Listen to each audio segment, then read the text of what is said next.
ஹாய்ங்க எல்லாத்துக்கும் வணக்கம். இன்றைக்கி டே 27ஓட டயட் சார்ட் ரொட்டீன் பார்க்கலாமாங்க. மார்னிங் ட்ரிங்க் வந்து எப்பவும் போல தாங்க. நைட்டே 1/2 லிட்டர் வாட்டரில் 1 டேபிள் ஸ்பூன் சீரகம், 1 டேபிள் ஸ்பூன் சோம்பு, 1 டேபிள் ஸ்பூன் வெந்தயம் மூணையுமே நைட்டே ஊற வச்சுருங்க. மார்னிங் தூங்கி எழுந்திரிச்சதே ஃபஸ்ட்டு ட்ரிங்க்காக எம்டி ஸ்டொமக்கில் 5 நிமிஷம் கொதிக்க விட்டு இந்த சீரகம், சோம்பு, வெந்தய தண்ணி எடுத்துக்கோங்க. நாள் ஃபுல்லாக நம்ம சாப்பிட்ற சாப்பாடு நல்லா ஜீரணிக்குங்க. வயிறு ப்ளோட்டிங் இருக்காது. நல்லா நம்மளுக்கு ஃபேட் பர்னிங் ஆகுங்க. இந்த ட்ரிங்க் மார்னிங் ரெகுலராக எடுத்துக்கோங்க. அடுத்த ட்ரிங்க் என்னென்னு பார்த்திங்கன்னா வெள்ளரிக்காய் ஜூஸ் தாங்க. இந்த வெள்ளரிக்காய் வந்து பார்த்திங்கன்னா நம்மளுக்கு நல்லா கொழுப்பை வந்து குறைக்குங்க. அரை வெள்ளரிக்காய், புதினா கொஞ்சம் போட்டுக்கோங்க, ஒரு கல்லுப்பு, ஒரு 4-5 சொட்டு லெமன் பிழிஞ்சு விட்டு நல்லா ஒரு அரை டம்ளர் அளவுக்கு தண்ணி விட்டு நல்லா நைஸாக அரைச்சி எடுத்துக்கோங்க.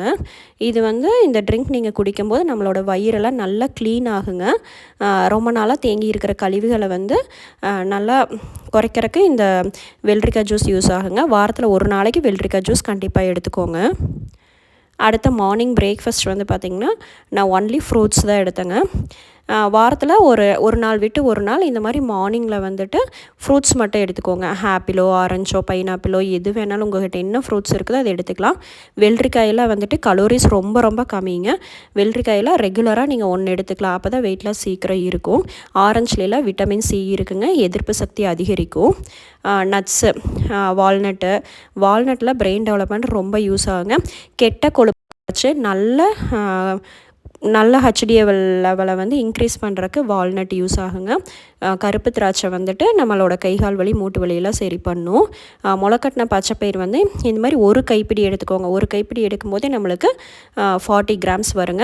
அவ்வளோதான் எடுக்கணும். அதுக்கு மேலே எடுத்திங்கன்னா ஒரு மாதிரி பசிக்காத மாதிரி, டைஜஷன் ஆகாத மாதிரி இருக்கும். அளவுகள் ரொம்ப ரொம்ப முக்கியங்க. இந்த மாதிரி ஒரு ஹெல்த்தியான மார்னிங் பிரேக்ஃபாஸ்ட் எடுத்துக்கோங்க. அடுத்து வந்து ஒரு 11-12க்குலாம் நான் வந்து வாட்டர் மெலன் வந்து ஹோலாக அப்படியே எடுத்துக்கிட்டேங்க. நீங்கள் வந்து ஜூஸாவோ இல்லை ஏதாவது ஒரு ஃப்ரூட்ஸ் எடுத்துக்கோங்க. வாட்டர் மெலன் வந்துட்டு தண்ணி பழம், அதனால் எவ்வளோ வேணாலும் நீங்கள் எடுத்துக்கலாம். அடுத்த லன்ச் வந்து பார்த்திங்கன்னா நான் வந்து ஒயிட் ரைஸ் தான். சாதம் வந்து கஞ்சி வடித்தது. இது வந்து பார்த்திங்கன்னா ஒரு 150 கிராம்ஸ் வரும். இதுவே போதுங்க. இதுவே வயிறு நம்மளுக்கு ஃபுல்லாகிரும். அதுக்கப்புறம் பாசிப்பருப்பு கடைஞ்சது தான். எந்த விதமான நெய்யோ எண்ணெய் எதுவுமே யூஸ் பண்ணாதீங்க.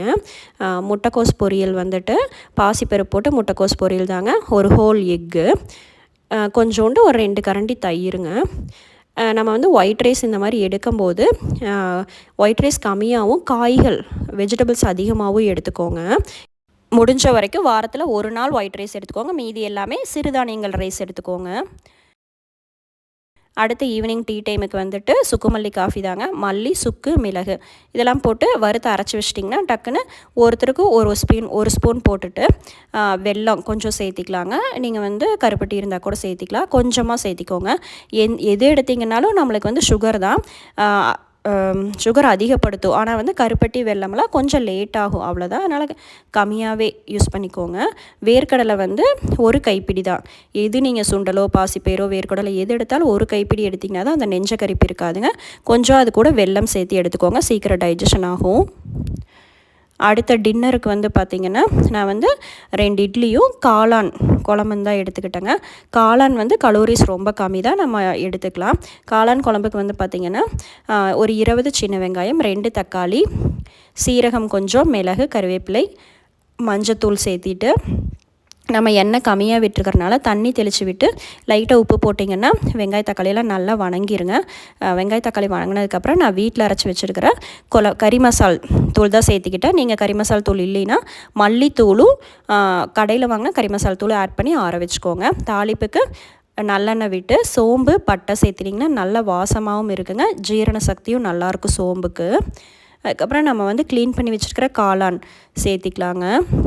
காளான்லேயே வந்து நல்லா தண்ணி விடும். நீங்கள் எந்த விதமான தண்ணி யூஸ் பண்ண வேண்டாம்.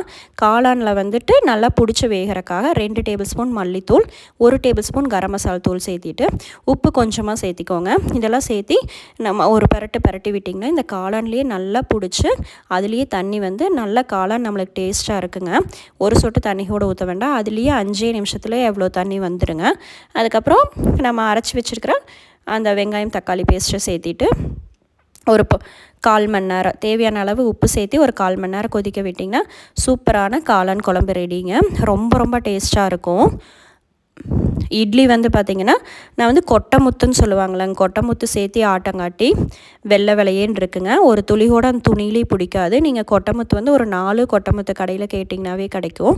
4 கொட்டை முத்து போட்டு ஆட்டிட்டிங்கன்னா சூப்பராக இட்லி இருக்குங்க. ஒயிட் ரைஸும் கருப்பு உளுந்தும் சேர்த்து ஆட்டினது தான்.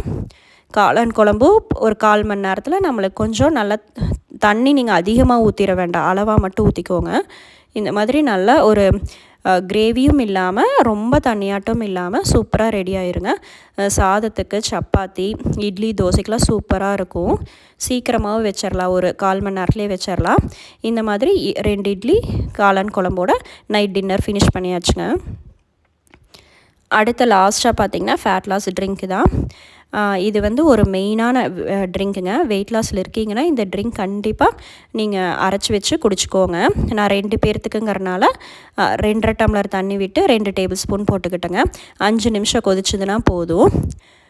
இது வந்து நம்மளோட உள் உறுப்புகளில் ரொம்ப நாளாக தேங்கி இருக்கிற கொழுப்புகளை குறைக்கிறக்கு யூஸ் ஆகுங்க. கெட்ட கொழுப்புகளை வந்து குறைக்கும், நல்ல ஜீரணம் ஆகுங்க. அதுக்கப்புறம் வயிறு உப்பசம் இருக்காது, ப்ளோட்டிங் இருக்காது, வயிறு கும்முன்னு இருக்காதுங்க. நல்லா ஒரு ஃப்ரீயாக இருக்கும். தூங்குறதுக்கு முன்னாடி 1 மணி நேரத்துக்கு முன்னாடி குடிச்சிக்கோங்க. அவ்வளோதாங்க. வாரத்தில் ஒரு நாளைக்கு மட்டும் வெயிட் காட்டுறேன். தேங்க்ஸ் ஃபார் வாட்சிங். Bye by.